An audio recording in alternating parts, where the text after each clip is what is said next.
prison. No, Like- even without recording, she just accuses you. Accuses you of that. She calls the police right on the spot, whether you did anything or not. She just accuses you. And there was a case actually of a woman. I think she was even Moroccan. Actually, she went out of her apartment and she slapped herself and had a red mark on her cheek and called the police. My husband's beating me. And the only reason the man didn't end up spending 5-10 years in prison is because there was a video camera in that hallway that recorded her doing that. Otherwise, he would have been gone. Yeah, no question. Like you mentioned earlier, the problem is with women. Like, there's a lot of men who want to get married, and the women candidates are few and far between, especially women who want to have a traditional marriage, who will do things like you're mentioning, bring breakfast to bed, or will be obedient. Like, unfortunately, in America, maybe the situation is a lot worse than UK, but here you'll hardly find women, Muslim women, who are religious. They are wearing hijab, they're going to the masjid, and they know they've memorized Quran and whatever, but they do not want to be obedient traditional Muslim wives, or they don't even want to get married until they're established in their career, or they have a PhD and they're in their 30s or 40s. If a woman loves a man, like if she really loves him, she'll do all that stuff, man. She'll do all that stuff. Even if she's an extrovert and she's this and that, wherever she is, she'll end up doing all that stuff for him. Honestly, he just needs to play his cards right. How could you love someone and you're not doing anything that he wants? You're not giving him his physical rights. You're not giving him his food and bed, breakfast in bed. It's minor. I mean, it takes 10 minutes to make a breakfast in bed. But they've been indoctrinated to think that that's subservience and that will lower themselves, and they don't want to be oppressed.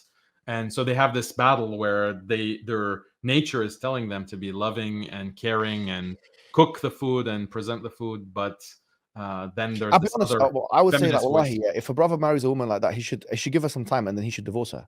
Like, I would actually say that. Wow. Because at the end of the day, she's not fit to be the mother of his child. She's not fit to really be in a, like, he should give her a time period. Like, this is what I would say to the brother. So say, look, listen to me. I love you and you love me. Let's say, even if it's not true, let's just say it, yeah? No problem. I just want this for our marriage. I want us to, start a new leaf. And in that, what I want is breakfast in bed, okay, at this particular time, or whatever it is the guy wants, like fill in the blanks. He might not even want breakfast in bed. I'm just saying what I want, but I'm saying the brother says that. He says, look, and just these physical rights or these things here, and don't come home at this time or whatever. These friends, don't see them. This is what I want. Now, let's say she fulfills 60% of that. If the woman goes below 50%, and she goes below 50% for more than 6 months, you must take action. You can't live like that for the next 30 years. You got to ask yourself, can you live like whatever you're living with like that for the next 30 years? If she's at 60%, that's like a C grade. That's all right. But if it goes below 50% for over 6 months, give her talaq ta'dibiyya. Give her talaq. Give her one talaq. If not 3, just 1. You go somewhere now. You go to somewhere else, your mom's house. You go to this person. You live somewhere else. And if she doesn't come back to you and say, look, I'm sorry, I'll change my ways and this and that, maybe it's not worth you being with her. Maybe you should look for another one. If she does that, then you start the process again. And, you hope to get over like 65%, 70%. But if you can't manage controlling the behavior of your spouse to get her from a 50% obedience rating to a 65 or 70%, then you're not really a qawwam. You are an equal in the relationship. And you cannot afford to be an equal in the relationship because the relationship will break apart. The problem is that you don't really have much leverage because of the legal system, because of the social system. I mean, mashallah, you have leverage because you're who you are. But the average Muslim man doesn't have this kind of leverage because the legal system doesn't allow it. The social system is telling the women that you just need to be independent, be strong, you can do better. This is what is constantly being told to women to liberate themselves from the clutches of marriage. It's men, unfortunately, who are put in this weak position that they have no choice but to live with a woman who says, yeah, I'm not going to satisfy any of your needs. In fact, you're lucky to have me in the first place, that I would do you the favor of living in your house and taking your money and eating your food. This is like the level of entitlement that a lot of these the women things have. that the Sharia gives you, like there are some things, for example, They don't care. They don't care about the Sharia. No, but I know, but it's going to cause anxiety. If she loves the guy, here's the thing. Here's my premise. If she loves him, yeah, and I think love to be honest, is the most central thing. Love and respect. Those two things are the most, and trust. These are the 3 pillars of a relationship, yeah? If she loves him and he is now threatening to leave her, let's say, for example, he does ila, which is not talaq, it's one level below it. He goes somewhere else. He's not speaking to her, just like the Prophet ﷺ did for 29 days with all of his wives.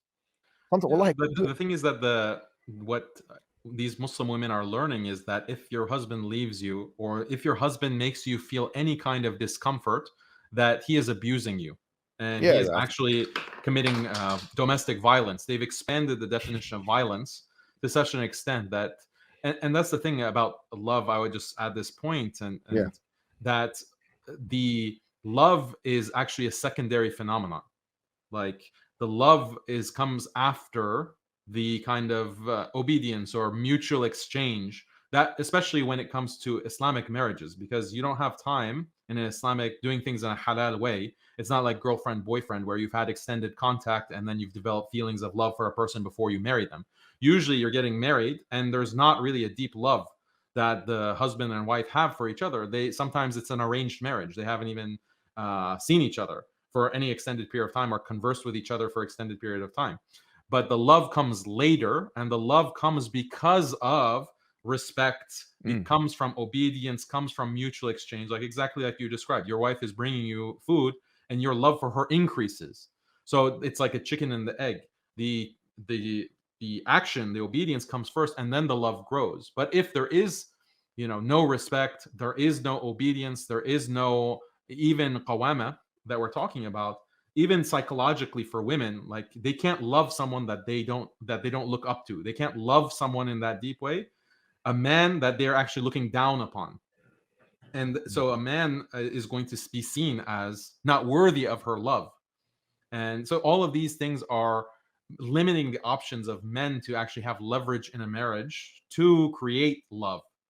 And this is exactly why feminism is destroying. Feminism is just destroying love in marriages. Yeah, and to be honest with you, you're right. And the whole thing about abuse, if I'll be straightforward with this, and this might sound very bad advice for some people, but I would say if your wife starts throwing around the word abuse and she starts accusing you of certain things which get you, I think you should divorce her, bro. If she's using that as a leverage, I think that should be disqualification.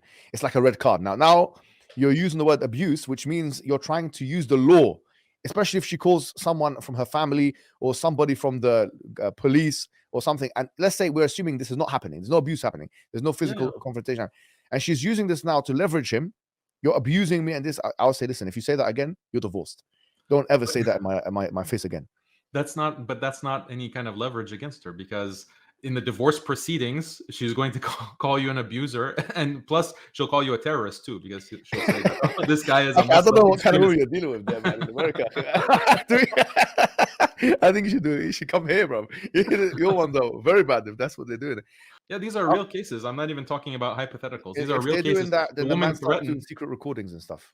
Because I know a case like this. I'll be honest. Yeah, I know a case like that where one brother was going through this, and she started accusing him of this and that to try and stop the kids seeing the kids. But what saved him in court was a secret recording that he put. But you'd only do that in a case where the woman is malicious, where you can stop seeing your children, that she can accuse you of some major thing falsely to get leverage of the law. But a really great thing is secret recordings. If no, now it's a matter of war. Now you've come into, you're saying abuse. You want to put me in a prison. You want to stop me from seeing my children.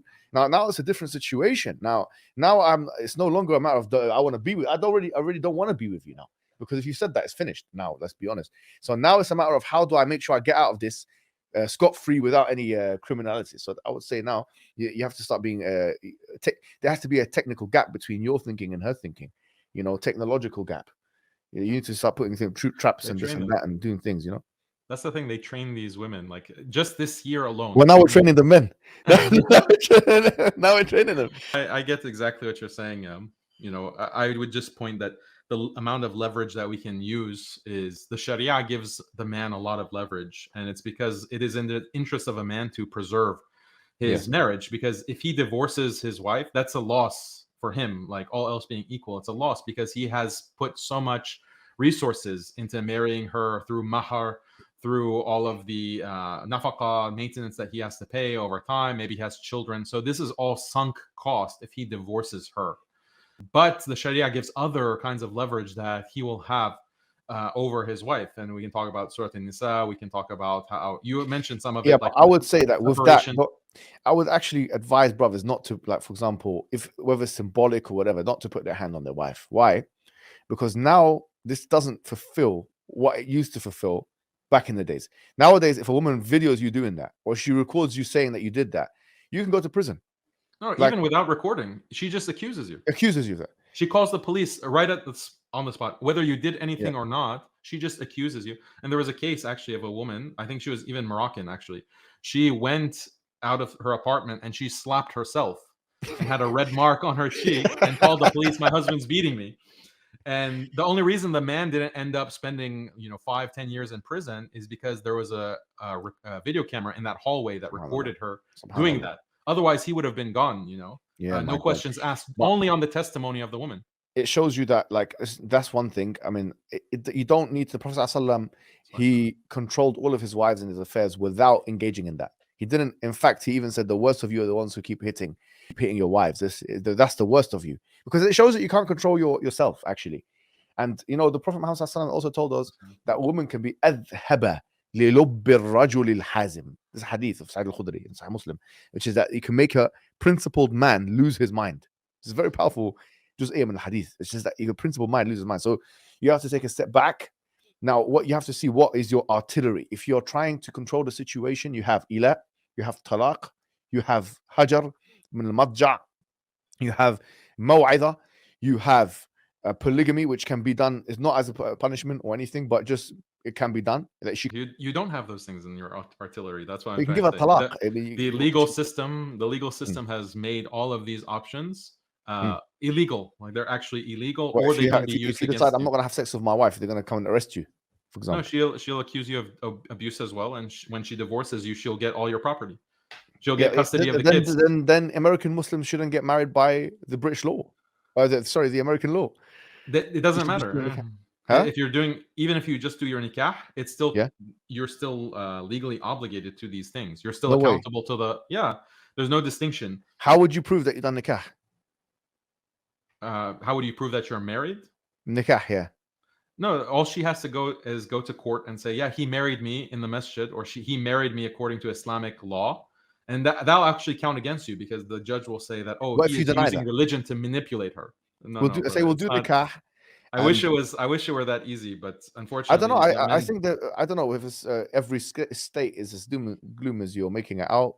Most states actually have common law marriage, and according to common law marriage, just the fact that you have been living together, regardless of their a nikah or marriage, you count as a married couple, and you can be divorced, and you can. Okay, in that case, then the brothers should put their assets and their things in other people's names.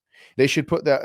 In that case, the brothers need to be savvy with that. There's obviously a way out. I'm not a tax expert or a inheritance expert or something like that, or trust other people. There's no doubt, but you have to have a couple of guys that in your life that you trust them, that you give them a part of your company, this and that, so you can avoid this nonsense. Because in Islam, and Muslim women need to understand, this is completely haram to take 50% of a man's earnings. You have no right to take this money. It's a theft. You are stealing his. You are a leech. How dare you take his money? So there's no reason for you to take his money like that. But to be fair, like, alhamdulillah, I actually married my wife by the law. Yeah, I trust her, alhamdulillah. She's all good. But I've also got things in place, and so these are the kind of these are the kind of things that we all have to do, because at the end of the day, you never know who's going to stuff like that. Whatever. At the end of the day, like, the best thing is to have the mentality that if the money comes to me, it's from Allah. He gave it to me, and whatever money is taken away, I don't care anyway. So if you have that mentality, but obviously put these safeguards in place and speak to lawyers and professionals in your area. In Canada, I don't know if people are listening to us from Canada, from Australia, there's law there. I don't know, it's different. Every country is different. People are probably listening to us from Saudi Arabia and UAE, so we don't know what the laws is there. I think it's more favorable to the Islamic system. So it really depends on where they are. Basically, you need to safeguard yourself. It's true. As a men, especially in the West, you need to safeguard yourself, and we should be aware of all of these things. Yeah, I think that we should take the measures. You have a very practical approach that I think everyone appreciates. I would just add to that the awareness that look at where feminism has taken society. Like, look at how feminism and empowerment of women, how it has distorted society and created this legal situation and social situation that is so disfavorable to not only men, but disfavorable to the institution of marriage. And we have to have that kind of awareness. Why? Because we can push back against this feminization. We can push back in our own societies and also in the Muslim world, because unfortunately you have speakers or imams in the Arab world or in India or in Malaysia who are pushing feminism, thinking, oh, this is just about women's rights and we're in favor of women's rights. So of course, in Islam, why wouldn't we promote women's rights?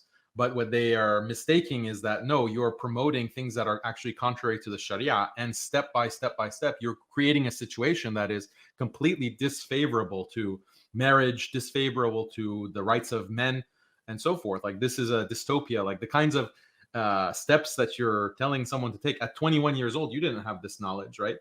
To like create offshore accounts and like divide it up and do a prenup, like that wouldn't come to your mind. And for most Muslims and most men in society, that's not available. That kind of legal means is not available to them to protect themselves. So they're at the mercy of a feminist system.